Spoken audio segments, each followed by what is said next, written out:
All right. Hello. How's it going, everybody? It is 12:17 a.m. League start is in what, like 13 hours or something, 13, 14, 15 hours. And I just wanted to share with you guys really quickly what we went over today on stream.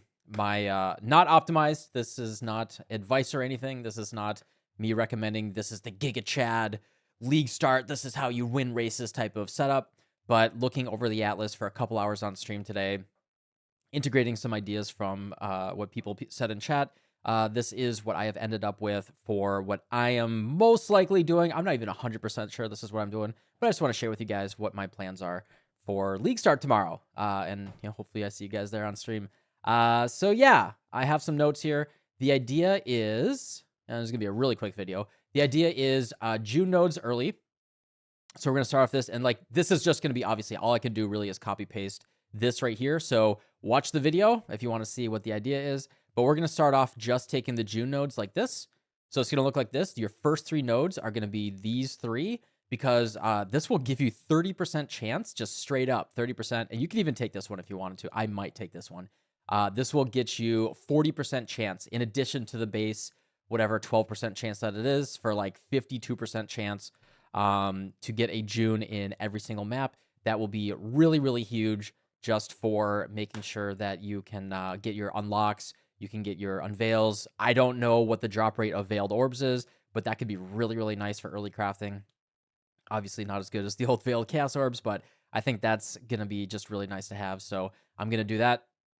And also a thing that people sleep on, I think, is the fact that the items that you drop in Betrayal can be pretty good. The ones that you unveil, like you could just get a pair of boots that has like double res and unveiled movement speed, craft life, and that's a better pair of boots than you're gonna get just running maps. So that's the idea right there, is just go for June really early. And then I'm actually going to skip these. So don't take Essence and Strongbox early. You can if you want to.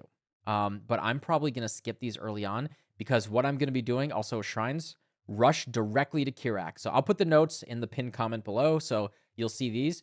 June nodes for easy betrayal, and then rush to Kirak in the middle. Skip all side nodes. Make sure you skip the side nodes. These are just kind of like little extra fill-in things that we're going to do a little bit later. So don't grab those. Same thing with the shrines. Go directly to Kirak. Do not pass go. So you want to go up the right side very specifically, because you want the additional chance for Kirak missions. Then you're going to grab Commissioned Officer for additional chance for missions, +1 per day, and then Shaping the World, which will give you 5% chance to drop an additional connected map, as well as a 10% chance for that map to be 1 tier higher. That's basically kind of what we used to do back in the day. You would kind of stack connected maps, and then you would stack the, you get these guys, stack connected maps, stack things like this, and then you're going to rush Wandering Path. That's the old strategy. What we're doing now, and again, this is not optimized Giga Chad strategy. This is just kind of what I intuitively am going for myself. We are then directly after that rushing up through the middle here and going down, going through the middle here and grabbing Unwavering Vision. So you're going to get the Kirak nodes, take Shaping the World, go up through here, take these side nodes, go directly up and take Unwavering Vision. What this does is it gives you 20 Atlas passive skill points just right off the bat. It's like you instantly got 20 maps done, and then you can just kind of fill out a lot of stuff on your Atlas. So you're going to take this right away. Make sure the notes say that. Go to Unwavering Vision directly. Go directly to Unwavering Vision, grab that. Then you're going to get 20 points just right off the bat. This allows us to then fill out a lot of things really quickly. From here, what I am going to be doing is be going for expedition stuff. So if you've never done expedition before, it is definitely, I'll link the expedition guide below as well if you are very unfamiliar with the mechanic. It is a really, really powerful mechanic for the first week of a league. It's always really good, but particularly for the first week of the league, you get to ROG craft things, which is just, the ROG will make you better items than you're going to get with your little piddly currency. And then speaking of piddly currency, you're going to be going for Tujin.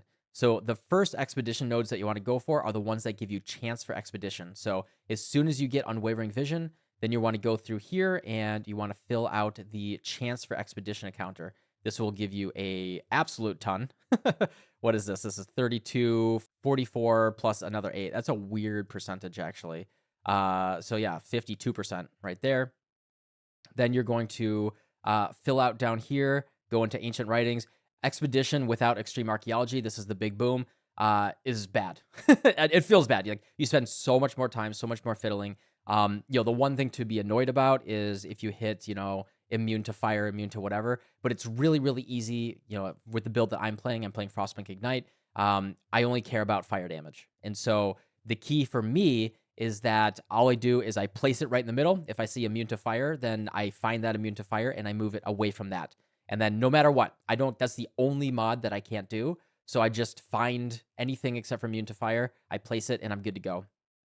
So we're going to do that. And then we go around the outside here for an additional chance for expeditional counter. We want bigger radius and we want better, stronger remnants. Then we go up here, which will give you 24% more chance, as well as the additional logbooks. Oh yeah, I didn't mention that the downside here of Unwavering Vision is you cannot get scarabs. So, scarabs are the core new endgame mechanic that we're going to be playing around with. And they are now, new scarabs, but very, very reworked, right? Since those can't be found in your maps, that's going to feel really bad. So the idea is we're going to fill out the most important nodes that we want to kind of get our strategy online. And then and then we're going to keep unlocking more maps. What you're going to eventually do is actually unlock 20 points that you're not going to allocate, which is going to feel bad. This is my strategy anyway. 20 points that you're not going to allocate after you get the core strategy. And then that will allow you to unspec Unwavering Vision, get those, you're going to lose those 20 points, but you get scarab drops now. And I think scarabs are just going to be so good. I want them to drop. Is it going to be ideal? I don't know, but I want them to drop. Conversely, what you could do is when you get your second Atlas tree, you could then fill it out again without Unwavering Vision. But I'd rather not just like fill up a second tree with the exact same stuff as the first tree. That like kind of feels bad, right? Because then no matter what, you're going to spend a lot of orbs of unmaking, and I want to avoid that. After we get the expedition down here, expedition right here, expedition right here, then we get expedition up here. And that is just to get more chance for Tujin, Danig, and Rog, as well as, some additional chance and more artifacts. So we're going to do that. And then that's the core. We just want to get expedition right off the bat. We're still going to have June missions down here. That's going to feel really good. And then as we continue filling out, you can see I went to 107. We actually have 132 total if we're totally unlocked. Obviously, that goes to 152 with the nodes here.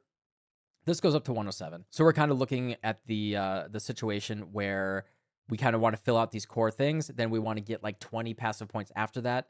And then we unspec Unwavering Vision. Scarabs start to drop. I don't know what I'm going to do with them yet. I don't have a scarab strategy. I think there's so many different factors that you can do there. So, deal with that a little bit later. And then from there, my main idea is to fill out the essences. I think essences are I love being able to craft my own gear. They're really comfortable for just having. I hate not having a lot of essences in my stash. It feels so bad when I'm like, man, I just got this nice pair of boots with fractured spell suppression, and I just want to get chaos res on them. And I go to my stash, I'm like, oh, Essence of Envy, and I don't have any. And that's just such a bad feeling, and I hate that. So for me, I just want to have essences. It is less about the money making, and I will sell the expensive essences for sure. Like, it will make money, but the main idea here is just to have essences, to craft some gear, to get my build online and get it feeling really good. Like, the easiest thing is Essence of Anger. If talking about my build again, Essence of Anger gives you guaranteed fire damage on your amulet and ring, so you can just craft that up really, really quickly. Oh, you can even use an Essence of Zeal for crafting on a pair of boots, get 32% movement speed guaranteed. Just do that until you hit a suffix that you like. Really, really easy crafts, particularly with the Veiled Chaos Orb removal. That's going to be a more desirable way to craft boots, I think, this league. Besides that, I just took a bunch of little random throwaway things. Don't take any of this as gospel. For unlocking your Atlas further, I did go into Shaping the Mountains as well as Shaping the Skies. These are really, really good nodes for just higher tier map drops, just guaranteeing that you're going to get more drops and more better maps and really push to get that tier 16. So I'm going to be doing that as well. You could grab this a little bit earlier than I'm planning on grabbing it. That might be what you want to do directly after the expedition. And yeah, that's it. That is my strategy. I don't have anything really in addition there. Get the essence nodes. Do consider Necropolis. So I do want to make a note about that. So there's these Necropolis nodes. This is kind of a new thing that they're doing this league. So I don't know exactly how these things work. This one apparently gives you 10% life and mana recovery per second for 30 seconds after you get a corpse. This one actually sounds insane for just very comfortable map running.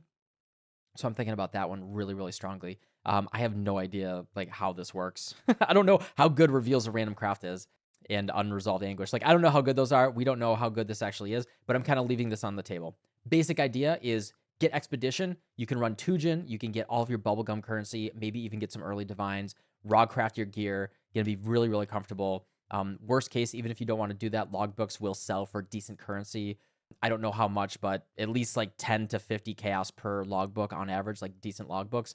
And, you know, just running your maps, getting 10 to 50 chaos per logbook that you get can feel really good for just fundamental currency if you don't want to run them. So that's my basic idea there. So after I get the Expedition, then, you know, whatever you want to do. I think expand out from there. I am grabbing some Shrine nodes. They're comfy. You know, Essence nodes, I think I just really, really like I said, particularly with the new Essence Scarabs. I think those look pretty sick. I grabbed these strong boxes. I don't know, just undo that. Undo that. I don't know, strong boxes or whatever. That's like, I think it just like kind of slows you down. I really like Shrines. I think Shrines are just kind of comfy, particularly if you just put Domination on the map device. Guarantee get like, I think you'll have, with this, you'll have like 3 shrines per map. That's going to feel really, really good, particularly with double shrine effects. So, you know, that just makes your maps feel so much better. Like, a lot of people are kind of obsessed about Pact with Energy, and I love Pact with Energy. Like, I have been singing the praises of this node for a long, long time, since it was added. I might integrate this later on, just when I want to push the Niko chance and all that, just to make the maps more fun to run.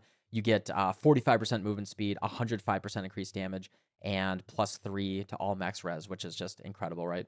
So I love Pact with Energy, but I like Shrines, you know, just all the bonuses that you get from them, particularly Acceleration Shrine, just feels really good.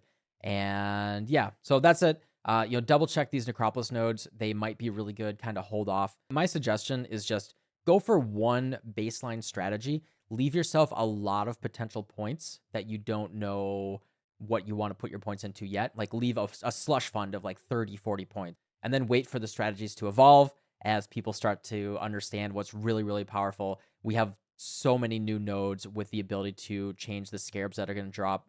Who knows? Maybe Harbingers don't suck. Maybe Ritual is really, really good. There's a chance Ritual is actually looking sick. I think there's a lot of potential there. Heist might actually be really good with just bulk selling contracts and blueprints, which they added to the trade website this league. There's a lot of stuff. The economy is going to be very, very different this league, particularly if you played last league. So that's it. Yeah. Anyway, I'm ready to go to bed. It is late in the morning. I'm going to edit this video for you guys, get it out, just give you guys some ideas for what you might want to do. But at the end of the day, the most important thing is just have fun. Don't compare yourself to anyone else. Really, really, really, really. I want to emphasize this, actually. Do not compare yourself to other people. Just compare yourself to your own personal goals. So much hype gets built up around League Start. I'm considering making like a kind of half serious, half satirical video tomorrow morning about like the whole concept of bait builds and all that. At the end of the day, what matters is that you just have a build that is fun and you are able to accomplish your goals. Worst case, right? You get regret orbs. You can change things around. You maybe lost a couple days. You are probably not the Giga Chad person that is trading Mage Bloods and Headhunters on day 2, right? Probably not. You know, you're probably, you know, more, you know, that's not how most of us play, right? If you are not that person, it doesn't matter if you hit red maps on day 1, day 3, or day 5. Like, you don't have to be that person. You don't have to play. You don't have to play Detonate Dead. Please, you don't have to play it. You can trust me. You don't have to play it. You can play something that's a little bit slower, that's a little bit more fun, that ramps in a way that you will enjoy. And yeah, don't feel forced to play whatever the meta stuff is. No matter what, you'll eventually get enough money that you can throw it at the problem. Get a double Void Battery, Ralakesh, or use a Malachi Zalu, Badge of the Brotherhood, whatever. You can throw that on an Assassin on any build, and you can just, you know, once you get enough money, you can do anything, right? You don't need these. You don't need to only play a hyper optimal build. Anyway, that's my my midnight rant for you guys, and yeah, I hope to see you guys on Twitch tomorrow. And yeah, time to get some rest. Rest up, get some snacks, get some water, stay hydrated. See you soon. Goodbye.